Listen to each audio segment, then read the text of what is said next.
прогулял уроки, мам, не рассказывай папе, у меня тройки, мам. Ему дневник не покажу, да, сигареты в карманах, не рассказывай бате. Я немного выпивал, не говори ему, прошу. Мам, я в клубе до утра, скажи, не узнает отец, а то он будет не рад и мне настанет конец. Я жив-здоров, мам, вы панихит, не пойте по мне.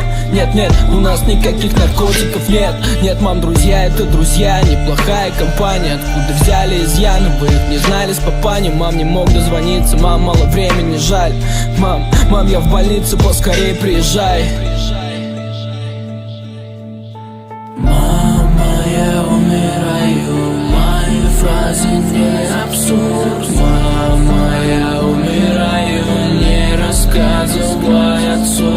Мама, я умираю, жизнь подошла к концу. Мама, я умираю, не рассказывай отцу. Сколько таких родным трепали нервы, а? Сколько таких, скажи, не знали меру, а? Сколько таких отъезжало под первым, а? Глотай колеса, не рассказывай родным. Сколько таких вот протыкало вены, а? Сколько таких вот не стало мгновенно, а? Сколько таких в земле остались недра, а? Глотай колеса, умри сразу молодым. Не убивать себя никто не запретил. Каждый второй, как Холмс, лишь за собой не следил. Все эти лица, это лица не за 20. Все это повод веселиться, убиваться.